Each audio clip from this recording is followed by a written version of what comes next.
Hey everybody, this is Tammy from Your Naked Journey. It's Friday morning. Hope you're having an absolutely fantastic morning. I wanted to kind of touch base with you. There was something that happened yesterday I kind of wanted to share. So I have been talking about finding your badass again, specifically for women who are successful or high performing, high achieving, who kicked ass when they were younger. They were superwoman. They badassed freaking everything to make their goals and their dreams come true, and they worked really hard and then became complacent. They met their goals. They were like, okay, this is it, and then life just kind of happens, and they find themselves at kind of a fork in the road, metaphorically speaking, that they start to begin to question: is this all there is? Isn't there more? I kind of miss who I was. I miss that superwoman. I miss that badass. I miss, conquering, everything that came in my way. I miss setting goals and achieving them and doing everything possible. So, interesting conversation that I had last night with my 26-year-old daughter. So she is in just kind of a weird place. These millennials, I'm not sure about them. I got 3 of them, all girls, kind of crazy. Anyway, so I was talking to her, and she's like feeling lost, and she's feeling, she has a lot of her belief systems wrapped up into meeting the needs of other people. She has issues with making sure that other people's needs are met before hers. A lot of reasons for that. She's the third child of 3 daughters, and she was very ill kind of growing up, and so there's just a lot of issues. And so we were kind of talking about, you have to own you. You have to go after the things that you need, the things that make you happy, because nobody's going to give it to you in life. You have to search for it. You have to go get it. You have to be aggressive with it. You don't want to hurt anybody in the process, but at the same time, you need to be your needs, not theirs. That's kind of how that works, right? So through that conversation with her, I brought it back for her. She's 26, so I think around like 21 or so, she left. So we live in Jacksonville, Florida. She was in a bad relationship. It wasn't positive for her. She had been living on her own since she was 18, very independent, and was not kind of doing well emotionally. She wasn't kind of doing well financially. So we had a conversation of, hey, look, something that you've always wanted to do was live in Daytona Beach, because Daytona Beach is shit, like we all know. So I'm like, well, why don't you go to Daytona Beach? Why don't you just go for like a year or two? Why don't you just go and just kind of explore what that's like to be away from family? Because all of us live in Jacksonville.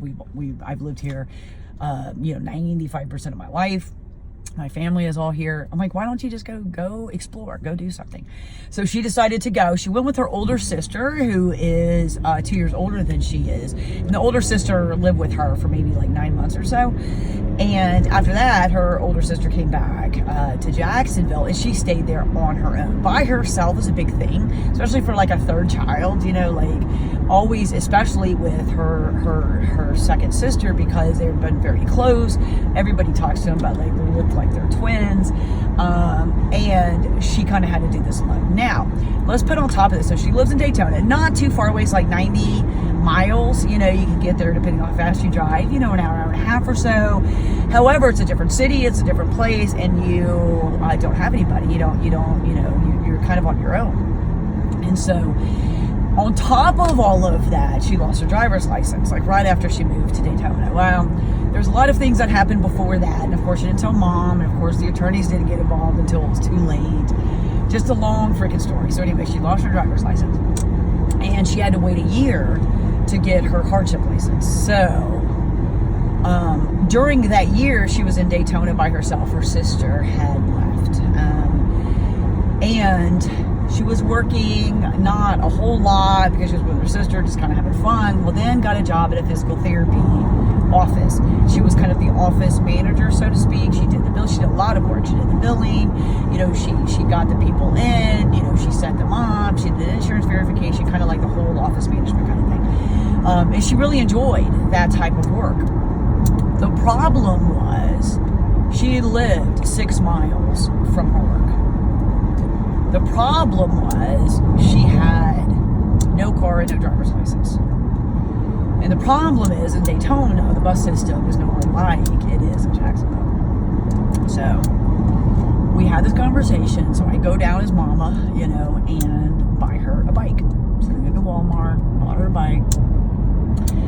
So she has never taken public transportation before. It's not like a thing in our family, you know, like, so she had to learn public transportation. So what she would do is every morning she would get up an hour and a half before she had to be at work, and she would ride her bike half a mile to the bus station, get on the bus, change the bus, I think like twice, and then get off like a mile or like a half a mile away from her work, and then have to ride the bike the rest of the way to work. So this would take some time, because if you've ever ridden public transportation, you know, there's lots of stops and those kind of things. But she did this every day. Now, there were some days where she missed the bus. First time she missed the bus, she called me and she was like, shit, I missed the bus. I'm like, well, get on your bike and you gotta kind of ride the 6 miles, you know, to work. She's like, really? I'm like, what else are you gonna do? You know, you can, you know, ask a cab to come get you. I can't afford that.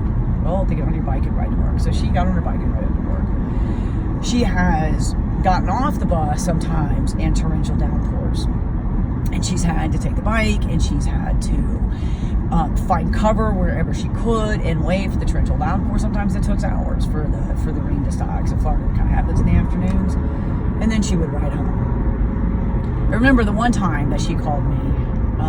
I was at work. It was like 4 o'clock or something like that in the afternoon.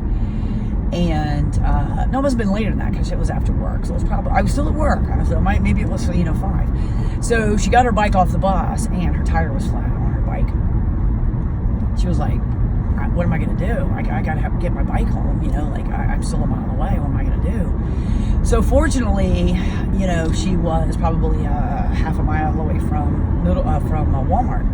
So I said, and it was a Walmart that had one of those like auto shops, you know, the auto stores in there. So I said, well, you're going to have to take your bike to Walmart, buy a tube for your tire, and you need to ask somebody at Walmart to help you fix it. And she's like, I can't do that. Well, not a whole lot of options we've got here, babe, because, you know, it's going to take me 2 hours to get there. I'm still at work, and you've got to get home, and you've got to get that bike home. So what are you going to do? So she says, okay. So she calls me at Walmart. She's trying to figure out what tube to buy. I have no idea. It's been such a long time. I've had to buy a tube for a bike. So I'm like, baby, just go ask somebody. Just, you know, she locked her bike up outside. She went inside. She got the tube. So she finally bought it. And she went over to the tire place, which was the car tire place. I was like, can you help me do this? And I was like looking at her. What are you talking about? This is a bike. And so, you know, she said, look, this is my situation. I'm stuck. I've got to ride home. I've got another freaking mile to go, because I think she even missed her next bus. I think it was like a couple miles. It's like, oh my God, all of this shit. So they did it. Cost her like $5 or something, right? Like she was able to make it work, and she rode home. So when she and I were talking yesterday about feeling lost and about not sure about what to do and not feeling strong and meeting everybody else's needs instead of her own, and she's nowhere near, you know, living her exceptional life or her ideal life, because she's kind of lost in a bunch of shit right now. You know, I asked her, I'm like, where's that, you know, where's that chick? Where's that, you know, where's that superwoman that did all of that fucking lived on her own, that rode her bike, you know, that figured out the freaking public, you know, bus transportation. You know, you didn't have anybody around you. You had us, because we were always within phone call or like, you know, whatever. But you did that alone. You did that. You did this. You went to school, you were working, you were making shit happen. Like, why can't you do that now? What is stopping you now that wasn't stopping you then? Because everything that could have stopped you then did it. But you're allowing everything that doesn't need to stop you now stop you now. So I think that's a lesson we can all learn from. Find that moment, find those times when you just did it. You didn't think about it, you didn't allow anything to stop you, you just moved forward, you reached for your goals, you know, you overcame barriers. Find that. That is finding your badass again. So good luck with that. Have a great day.